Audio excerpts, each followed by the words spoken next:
Assalamualaikum warahmatullahi wabarakatuh. Selamat pagi dan salam sejahtera bagi kita semua. Selamat datang kembali di channel edukasi yang paling tajam, tempat teman-teman upgrade wawasan tanpa basa-basi. Di video kali ini kita akan bedah habis tentang area kunci dalam audit intern bank. Ini bukan teori kosong. Ini adalah inti dari dunia audit yang sesungguhnya. Kenapa ini penting? Karena disinilah auditor internal bertarung langsung dengan risiko besar. Mulai dari kredit bermasalah, transaksi treasury, sampai compliance dan sistem IT yang jadi tulang punggung sebuah bank. Buat teman-teman mahasiswa akuntansi, keuangan perbankan, atau bahkan praktisi yang haus pemahaman real tentang audit intern, ini jawaban yang wajib ditonton. Kita nggak cuma ngomong konsep, kita ngomong realita industri yang high regulated dan penuh tekanan. Mau sukses di kampus, di kantor, atau siap sertifikasi profesional, jangan lewatkan sedetik pun dari video ini. Yuk kita mulai, karena dunia audit nggak nunggu yang lambat. Teman-teman semua, dalam dunia audit internal perbankan, ada satu istilah penting yang wajib teman-teman pahami, yaitu area kunci audit intern bank. Jadi, apa sih sebenarnya yang dimaksud dengan area kunci ini? Singkatnya, area kunci adalah bagian-bagian atau proses-proses di dalam operasional bank yang memiliki risiko paling tinggi.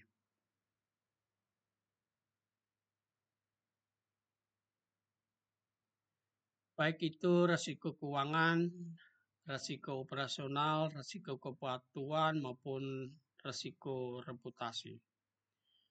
Disinilah teman-teman auditor internal akan lebih fokus. Karena kalau sampai ada kesalahan atau penyimpangan di area ini, dampaknya bisa besar bagi kelangsungan dan kredibilitas bank itu. Contoh, area kredit. Karena menyangkut pemberian pinjaman yang jadi core bisnis bank, ini adalah menjadi area. Lalu ada treasury, pengelolaan risiko, sistem teknologi informasi, sampai kepatuhan terhadap regulasi OJK dan BI. Semua ini jadi perhatian utama karena rawannya penyimpangan dan kompleks pengelolaannya. Nah, teman-teman auditor internal tidak bisa mengaudit semuanya secara merata. Maka mereka perlu menentukan prioritas. Dan inilah yang disebut penetapan area kunci. Tujuannya supaya audit terjadi lebih efektif, efisien, dan bisa benar-benar memberi nilai tambah bagi manajemen dan pengawasan bank. Jadi bisa dibilang memahami area kunci ini adalah fondasi penting untuk melakukan audit internal yang tepat sasaran, terutama di dunia perbankan yang sangat dinamis dan penuh tantangan ini. Teman-teman semua, hari ini kita nggak cuma belajar untuk paham, kita belajar untuk siap bertarung di dunia perbankan yang keras. penuh risiko, dan tanpa ampun. Pertama, kita akan membedakan konsep yang sering dianggap formalitas, padahal ini fondasi dari audit yang benar-benar berguna, yaitu area kunci audit intern bank. Kalau teman-teman belum pahami ini, maka audit yang teman-teman lakukan cuma sekedar checklist, bukan pengawasan nyata. Kedua, kita akan gali kenapa manajemen risiko itu bukan cuma urusan bagian kepatuhan, tapi jadi nyawa operasional bank. Satu kesalahan dalam mengelola risiko bisa bikin bank bangkrut dan nama baiknya hancur. Ketiga, kita akan mengidentifikasi jenis-jenis risiko yang jadi momok dalam perbankan. Dari risiko kredit, risiko operasional, sampai reputasi yang tak terlihat tapi bisa mematikan. Dan terakhir, kita akan masuk ke jantung audit yang sesungguhnya. Bagaimana proses audit dilakukan terhadap risiko kredit dan risiko operasional. Disinilah kalian teman-teman diuji. Bukan sekedar teori, tapi strategi nyata untuk melindungi bank dari potensi kehancuran. Jadi, siap atau tidak? Tujuan pembelajaran kali ini akan mengubah cara pandang teman-teman terhadap dunia audit dan risiko. Ini bukan sekedar memahami, ini soal siap menghadapi medan perang yang nyata di dunia perbankan. Teman-teman sekalian, mari kita jujur. Kalau auditor intern itu hanya memeriksa dokumen dan checklist dan SOP tanpa tahu mana yang paling berisiko, mereka bukan menjaga bank. Mereka cuma jalan-jalan di kantor. Di sini pentingnya konsep area kunci audit intern bank. Area kunci audit bukan sekedar bagian penting, tapi fokus utama dalam pelaksanaan audit intern. Ini adalah titik awal vital tempat auditor menyoroti lebih tajam, karena disinilah letak risiko tertinggi yang bisa bikin bank limbung atau salah kelola. Aktivitas kredit risikonya besar. Treasury ini sensitif dan rentan. Kemudian teknologi informasi kalau bobol, satu sistem bisa lumpuh. Jadi setiap aktivitas ini pun punya potensi mengganggu kelangsungan operasional bank. Dan disitulah auditor harus masuk lebih dalam lagi. Tapi ingat, teman-teman, area ini enggak dipilih asal-asalan. Auditor harus pakai penilaian risiko, melihat data historis, tren penyimpangan, dan juga masukan dari manajemen. Kenapa? Karena sumber daya audit itu terbatas. Fokusnya harus tepat sasaran. Jadi, kalau teman-teman mau auditnya bukan sekedar formalitas, pahami dulu area kunci ini. Tanpa itu, audit hanya rutinitas. Dengan itu, audit jadi senjata strategis untuk menjaga bank tetap hidup dan sehat. Teman-teman semua, mari kita luruskan satu hal. Audit intern bukan polisi pencari kesalahan. Audit intern adalah otak strategi yang menentukan apakah bank bisa bertahan atau pelan-pelan runtuh dari dalam. Jadi, apa itu audit intern bank? Audit intern adalah proses sistematis, bukan acak, bukan sekedar checklist, bukan mengevaluasi 3 hal krusial,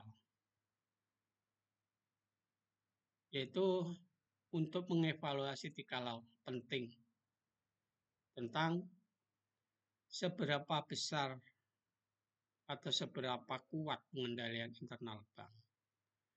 Seberapa tangguh manajemen risiko yang diterapkan dan apakah tata kelola bank benar-benar berjalan atau cuma hiasan di laporan tahunan.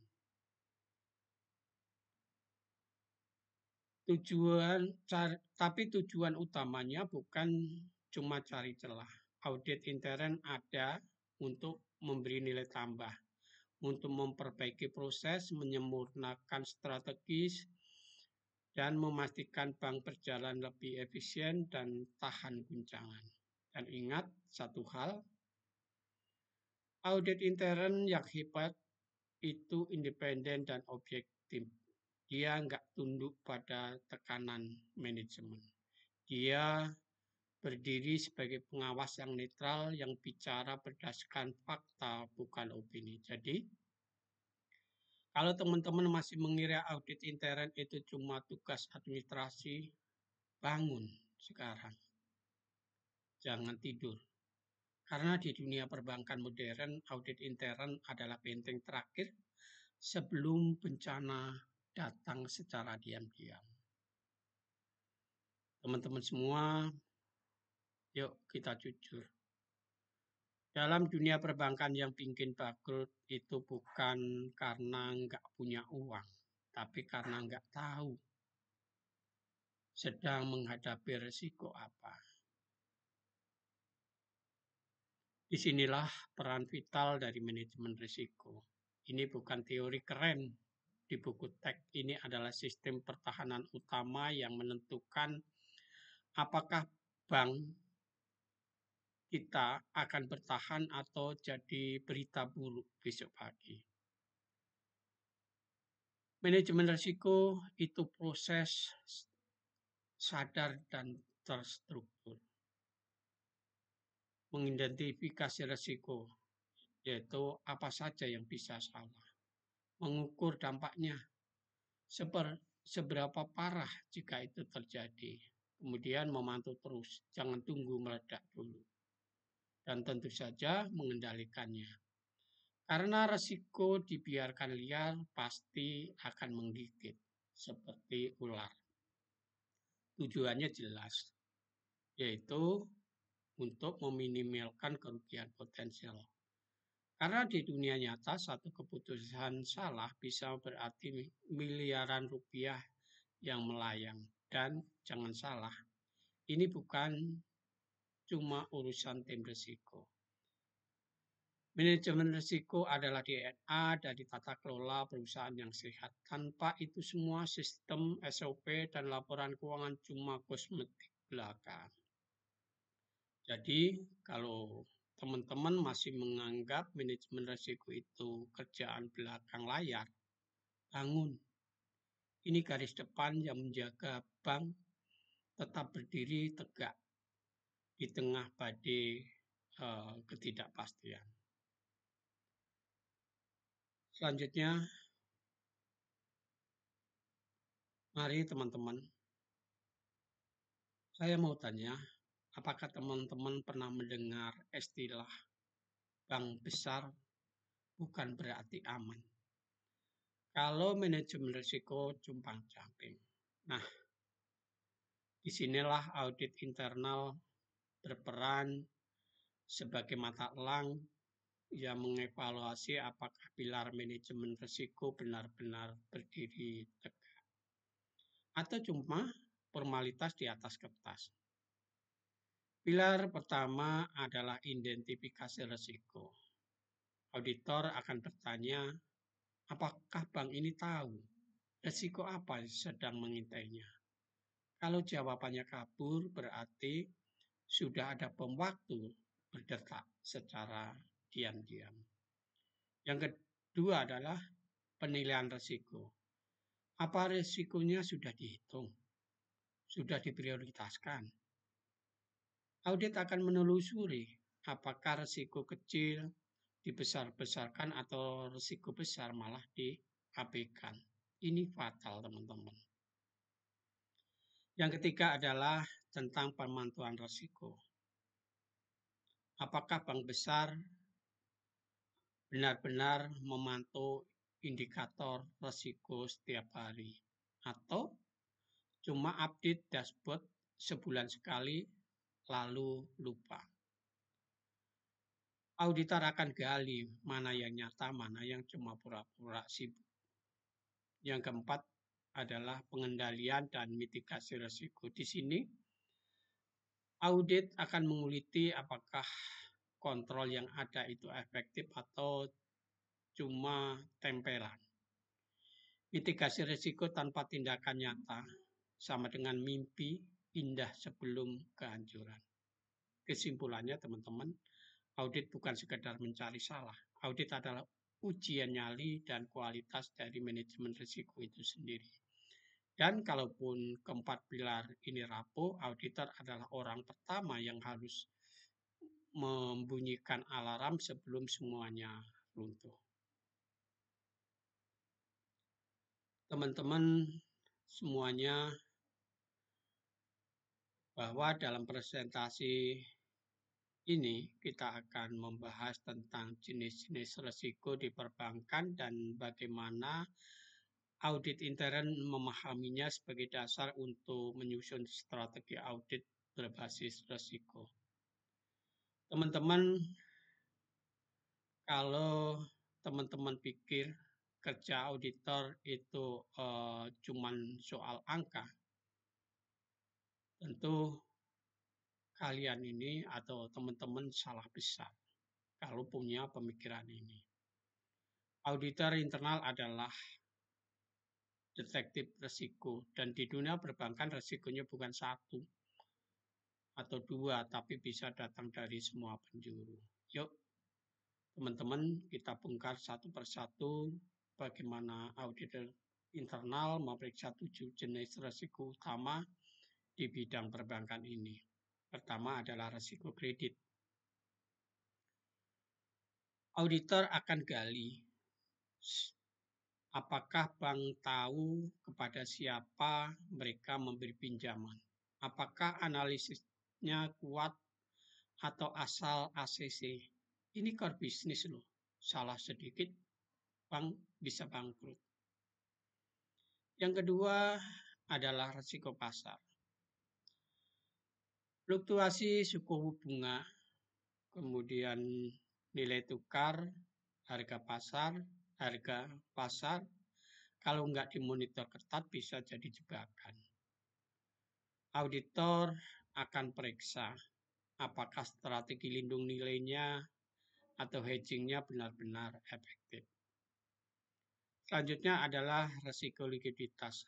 Auditor ingin tahu kalau semua nasabah tarik dana besok, bank ini kira-kira masih bisa bernapas enggak? Bank ini kira-kira masih bisa jalan enggak? Disinilah pengujian stress test dan manajemen kas akan menjadi sorotan dari internal audit itu. Selanjutnya adalah risiko operasional. Salah input data, sistem error, fraud internal. Auditor akan menguliti SOP dan kontrol internal karena seringkali kerugian besar lahir dari kelalaian kecil. Selanjutnya adalah risiko kepatuhan. Apakah bank patuh pada regulasi OJK, BI, kemudian AML dan KYC, atau audit akan ngecek apakah hanya dokumentasi rapi atau benar-benar diterapkan. Kemudian risiko reputasi, satu kasus salah kelola bisa viral dan menjatuhkan nama baik bank. Auditor akan menilai apakah manajemen krisis dan komunikasi publik itu sudah siap. Yang terakhir adalah risiko strategis. Audit akan menilai apakah arah bisnis bank sesuai realita pasar atau hanya ambisi besar tanpa pondasi. Jadi ingat teman-teman, audit internal bukan sekadar pelengkap laporan, mereka adalah penjaga integritas bank dari setiap sudut risiko yang bisa menjatuhkan dalam diam.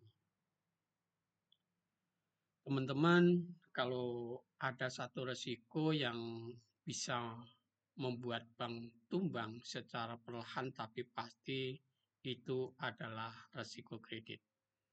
Dan kalau auditor internal tidak waspada, bisa dipastikan bank sedang duduk di atas ranjau. Risiko kredit itu bukan soal ada pinjaman atau tidak, tapi soal kualitas portfolio kredit bank dan kualitas eh, inilah yang jadi sorotan tajam dalam audit. Pertama, auditor akan masuk ke proses pemberian kredit. Apakah analisis kreditnya kuat? Apakah kreditnya disetujui berdasarkan prinsip kehati-hatian atau karena kenal orang dalam? Ini akar dari masalah NPL yang sering meledak. Kedua, penilaian agunan. Audit akan gali apakah nilai agunan benar-benar realistis atau hanya angka manis di atas kertas. Karena saat debitur gagal bayar, agunan adalah benteng terakhir. Kalau nilainya palsu, bank tentu akan rugi. Yang ketiga adalah pemantauan kolektibilitas. Apakah bank memantau pembayaran tepat waktu? Apakah ada intervensi dini ketika ada tanda-tanda gagal bayar? Atau semua baru panik saat kredit sudah mulai macet? Yang keempat adalah cadangan kerugian kredit atau CKPN. Auditor akan periksa apakah pencadangan kerugian sudah cukup. Jangan sampai bank terlihat sehat di laporan keuangan tapi diam-diam menyimpan bom waktu atau kerugian yang tak terlihat. Intinya, audit risiko kredit itu bukan sekedar formalitas. Ini soal menyelamatkan nyawa keuangan bank dari risiko paling mendasar dan paling mematikan. Teman-teman juga jangan salah. Audit kredit bukan sekedar cek dokumen pinjaman. Ini adalah proses bedah total terhadap nyawa utama bank karena disinilah uang miliaran atau triliunan keluar dan belum tentu uang itu kembali. Tujuan pertama adalah audit ingin tahu apakah bank benar-benar patuh terhadap kebijakan kredit internal dan aturan eksternal seperti dari OJK dan BI?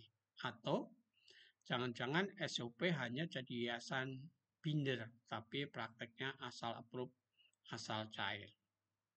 Kedua, audit itu bertugas mengidentifikasi exposure kredit yang berisiko tinggi.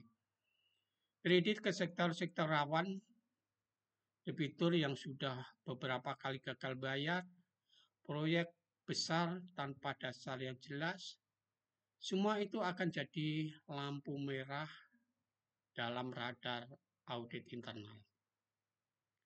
Ketiga, audit juga menilai seberapa efektif pengendalian risiko kredit yang diterapkan. Apakah ada pemisahan tugas yang sehat? Apakah review kredit dilakukan objektif? Apakah monitoring berjalan secara real time atau baru ribut setelah kredit sudah macet?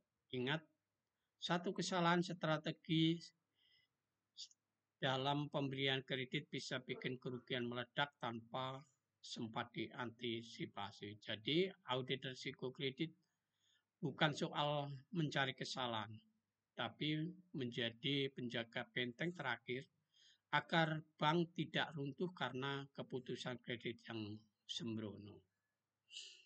Teman-teman semua, kita lanjut terhadap proses audit risiko kredit.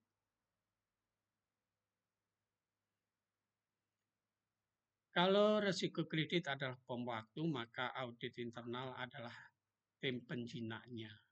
Tapi ingat, penjinak ini nggak bisa pakai insting. Harus pakai proses yang sistematis dan tajam. Langkah pertamanya adalah menentukan area yang paling berisiko.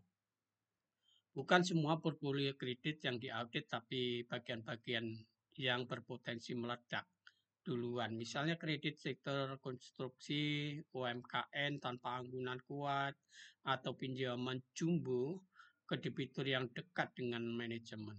Ini bukan cuma duit, ini strategi bertahan hidup dari bank yang kita milik, kita bekerja. Langkah kedua adalah mengumpulkan data kredit dan dokumentasi, bukan cuma lihat angka, tapi disisir lengkap proposal kredit, kemudian analisa risiko, appraisal agunan, dan kronologi persetujuan. Kalau ada yang janggal, disinilah benang merah penyimpangan bisa ditemukan. Langkah ketiga adalah pengujian kepatuhan terhadap SOP. Apakah proses pemberian kredit ini telah mengikuti aturan internal atau dilompati demi kejar target tertentu?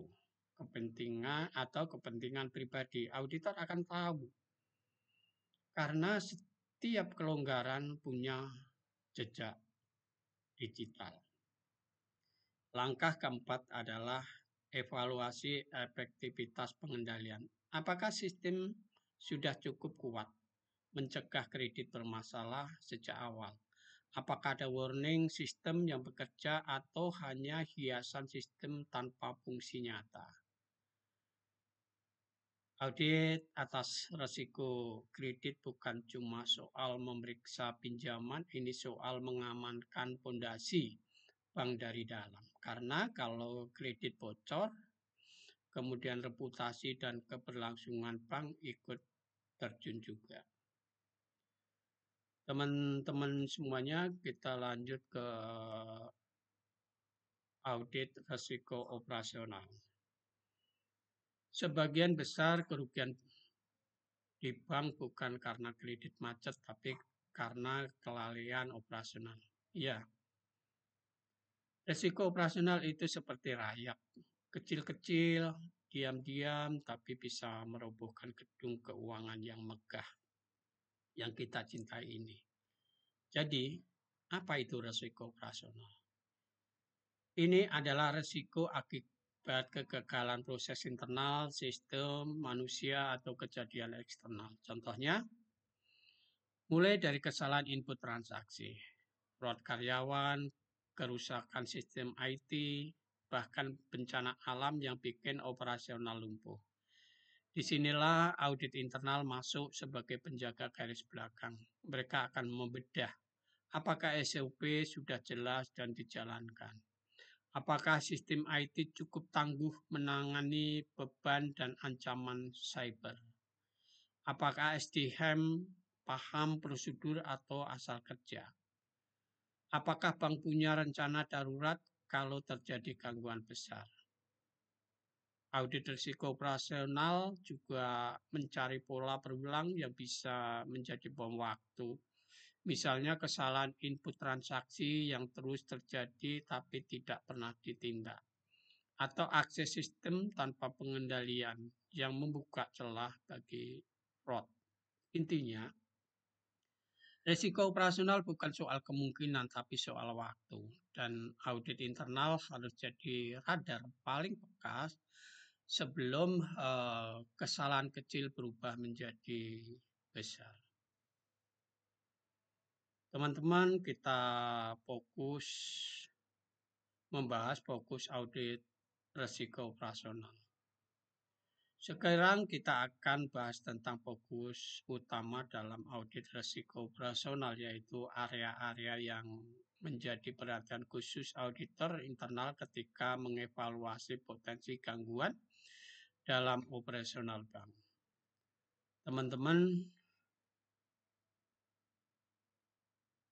risiko operasional itu seperti lubang kapal, kecil, kadang tak terlihat. Tapi kalau kita abaikan bisa tenggelamkan seluruh kapal atau bank kita.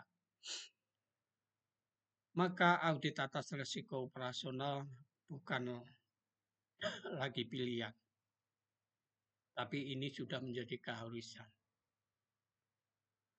Ada 4 area fokus utama yang tidak bisa ditawar.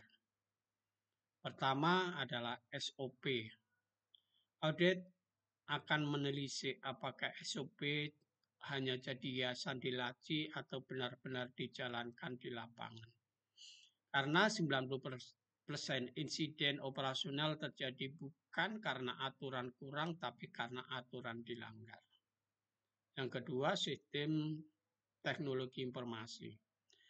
Auditor akan uji apakah sistem TI bank siap menghadapi serangan cyber, overload transaksi, atau bug yang bisa lumpuhkan operasional bank. Kalau sistem jatuh 1 jam saja, reputasi bank bisa rontok bertahun-tahun sehingga sulit untuk memulihkannya. Yang ketiga adalah kesiapan tanggap darurat atau business continuous plan. Bencana alam, pemadaman, atau pandemi ini contoh nyata.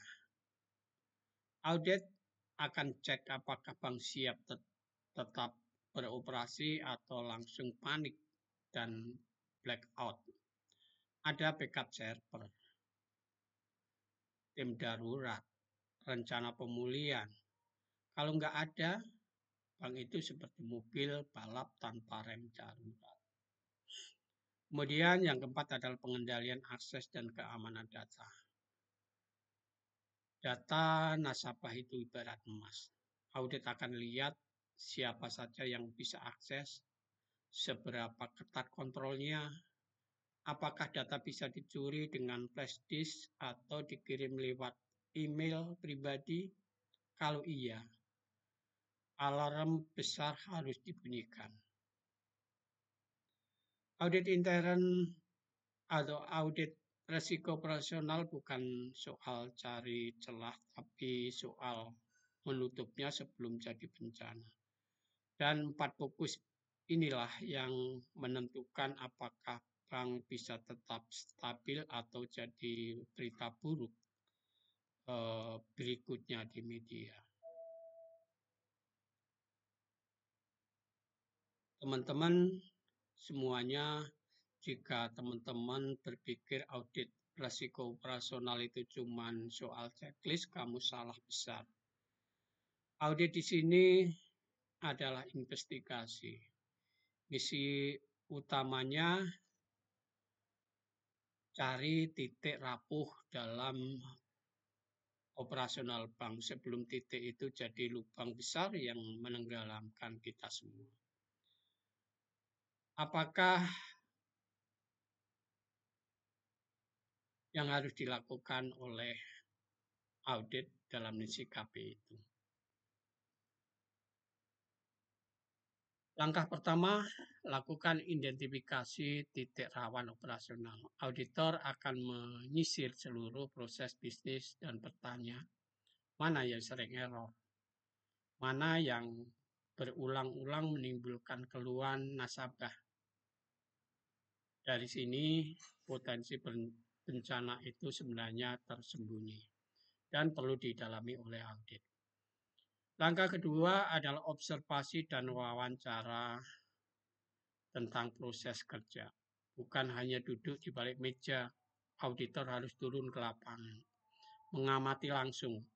Apakah karyawan paham SOP atau mereka bekerja berdasarkan kebiasaan warisan. Langkah 3 adalah evaluasi pengendalian internal. Apakah kontrol cukup untuk mencegah kesalahan atau kecurangan.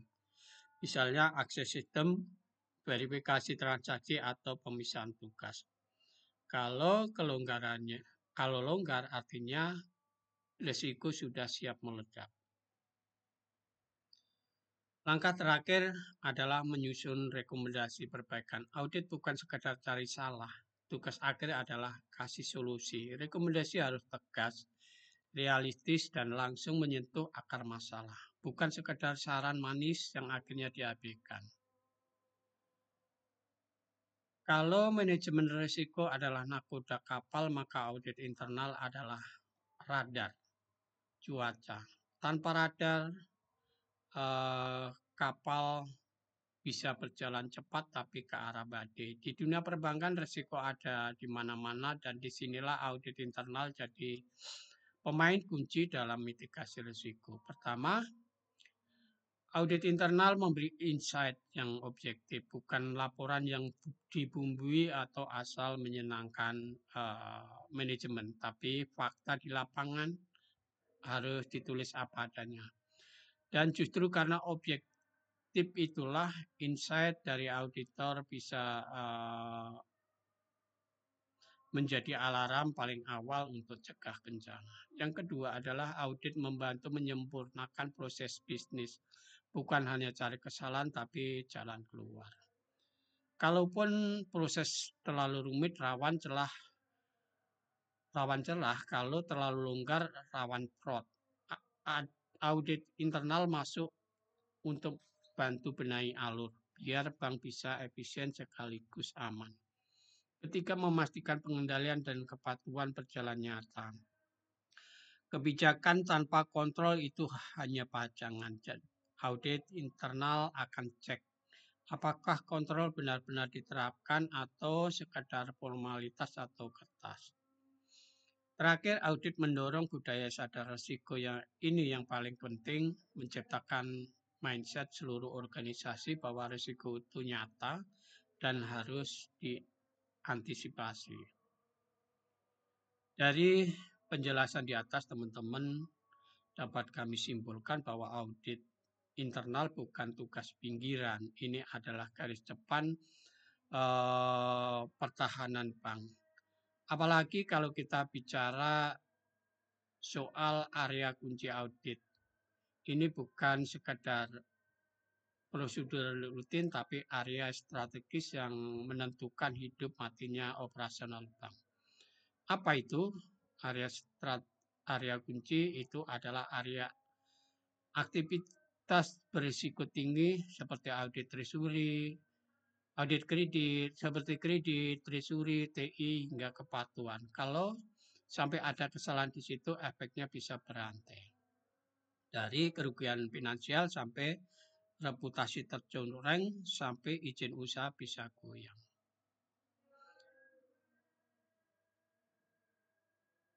Jadi ingat teman-teman, audit internal bukan pengganggu kenyamanan, dia adalah penjaga masa depan bank. Dan area kunci adalah titik paling krusial dalam medan perang. Teman-teman, terima kasih sudah mengikuti pembahasan kita tentang area kunci dalam audit internal perbankan.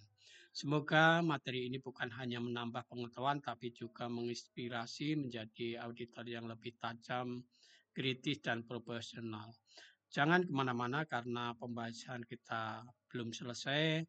Di episode selanjutnya kita akan masuk ke dunia yang tak kalah menarik, yaitu teknologi dan alat yang digunakan dalam audit intern perbankan. Karena di era digital ini auditor yang hebat tidak hanya mengandalkan logika tapi juga mampu memanfaatkan teknologi sebagai senjata utama. Jadi jangan lupa teman-teman untuk like, subscribe, dan nyalakan lonceng agar tidak ketinggalan update video yang terbaru dari channel edukasi ini. Terus semangat belajar dan jadilah bagian dari generasi auditor masa depan yang adaptif dan berintegrasi. Terima kasih.